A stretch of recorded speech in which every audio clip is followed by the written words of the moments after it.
So based on these questions of freedom and control, there are several different types of economic systems that countries will use to try to achieve their goals or will employ according to their priorities. And that's what I'm going to talk about in this video. The three that I'm going to talk about are a market economy, which is basically just a free market economy without much government intervention or any government intervention at all, beyond the very basic things. A planned economy where the government controls everything, and a mixed economy that takes advantage of both, or that employs a little bit of freedom and a little bit of control. So a market economy, a free market economy, is basically exactly what it sounds like. Everybody has their person, their labor, whatever resources they can get a hold of, and they use that to produce things for other people, and they trade them. So, in this type of system, people are not usually self-sufficient. The idea is that you're going to specialize in something, and that's what you'll sell to other people, and then you can, exchange that for money, and use that money to buy all the necessities and other things that you want in life. So the government in this kind of system still has to do something, right? This is not anarchy. You still need to have your private property guaranteed. Otherwise, it's not much of a market system.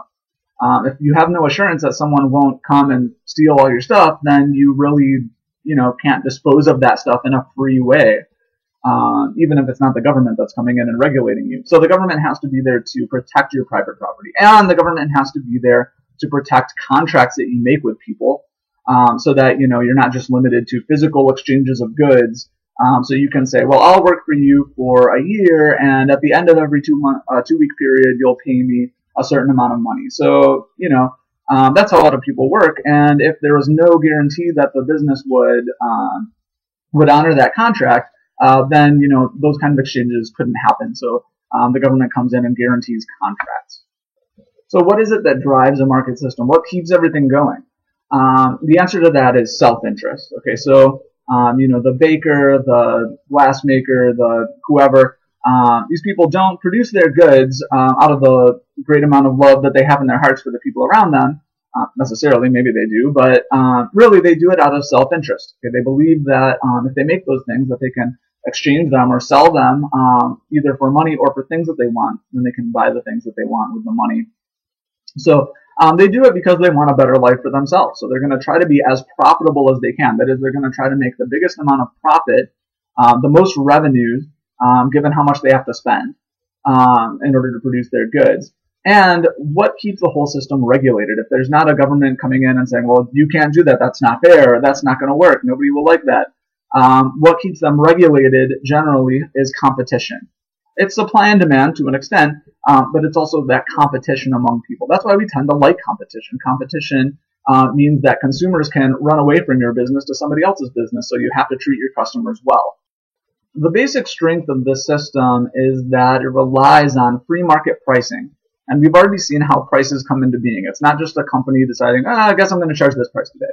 No, we're not making enough money, so I guess I'll raise the price. It's all supply and demand, right? And because it's supply and demand, so it takes into account consumer taste, population, consumers' income, their ability to pay, everybody's expectations about things, costs of production. Because it takes into account all of these things, it's also extremely efficient. And resources are channeled into their most productive use because nobody wants to waste resources. Everybody wants to use, if they have a specific resource, they want to use that in the way that's going to satisfy demand most efficiently, that will be most profitable for them. That's what Adam Smith referred to as the invisible hand, although he hadn't done all the complicated work on pricing and price systems and prices as signals that has been done since then. But that's the invisible hand in action. Okay, nobody has to direct people to do the most efficient thing. They just do it because of that interplay of supply and demand and prices as a mediator. Okay, if something becomes more difficult to get, then the price of that thing will go up, and people will start to try to find a substitute for that thing. So everything sort of balances out in the end. So it's very efficient. So those are really the strengths of a free market economy. The fact that it's free, okay, we like freedom and we consider it a good in and of itself. So that's one goal that a free market system does very well. Another one is efficiency. So this is a big myth. A lot of times people think that planned economies, okay, the government takes control of everything, that's going to be really efficient. It turns out that's extremely inefficient because the economy is so complicated that no one can really plan it well. Efficiency freedom, and finally growth. So free market economies are very, very good at growing more than other kinds of economic systems. The weaknesses, though, are pretty much what you'd expect. They are, one, free markets don't naturally tend toward universal economic equality. So equality, that is everybody having, roughly equal amounts of resources or it being able to consume roughly equal amount of stuff, that's not something the free market is totally concerned with. So equality is one. Another one is stability. So, free markets are changing all the time. They're in a constant state of flux. So new things are being invented. Okay, the very structure of the economy is changing, maybe from one where everybody works in a factory to one where people largely employ themselves. So that stability is not really necessarily there. And companies can fire people as they please, and people can move between jobs. So, there's some instability there. And finally, if you have a very specific task in mind, like you have to fight a war, or you really, for some reason, it's very important to your country to have an automobile industry, or some other kind of industry. Well, the free market doesn't really play favorites in that way. The free market is gonna find what's most efficient, not necessarily what people want. It's not gonna be based on necessarily prestige. So if you want a prestigious auto industry, the free market may say, well, an auto industry really isn't best for your country. It's not the most efficient thing. So if you have a very specific task, then the free market is not really for you. On the opposite extreme from a market economy, you have what's known as a command or a centrally planned economic system. In a centrally planned or command economy, the government basically takes control of the economy and makes all the planning, does all the planning, makes all the decisions, and that's what it is. Historically, the basic argument in favor of this, or the reason why people try to institute this kind of thing, is because of a sort of basically Marxist argument that on the one side you have workers, and all they have is their labor and maybe some human capital, and on the other side you have capitalists who own all the physical capital, i.e. the means of production, and because the capitalists control those means of production, they control the workers in an undemocratic way. And so we need the government to step in and sort of equalize that or take control of the factors of production so that it's more democratic. I need to make a distinction between two things that are often mistaken for each other. The first is socialism, and socialism is much broader than the next thing I'm going to talk about. Socialism is just using democratic means to make everyone in a country equal economically. That's socialism, or to promote economic equality. Whereas on the other hand, communism is when the government literally takes control of the means of production and really everything and directs it according to what they think is the best use. So socialism is sort of more democratic in its ideals, and communism is more authoritarian. Okay, the government is in charge and sort of what they say goes. Obviously, the most famous historical example of a planned economy is the Soviet Union, the USSR. Right, and we know that really there are a lot of respects in which that did not work too well. Okay, and there are a lot of reasons for that. One of which is that it turns out that when you put government bureaucracies in charge of everything, there is a lot of corruption. So corruption really hurt the system. But another reason is that a small group of planners, or even a relatively large group of planners, are going to have a difficult time planning a large economy, or an economy of any size, because the economy is so complicated and it changes in unexpected ways. And as I mentioned before, at one point, Soviet planners were trying to control 27 million prices without really that supply and demand market dynamic aiding the process. So that's obviously going to be difficult, and resource distribution is obviously not going to be as efficient as it otherwise would. So the strengths of a planned economy are basically the weaknesses of a market economy. Okay, you can enact stability.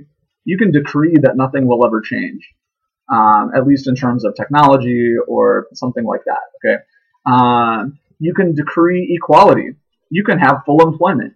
You can just conscript everybody into the workforce and say, well, you have a job. Maybe it's just standing around, but you have a job. Okay, so you can, stability, equality, these are relatively easy to do.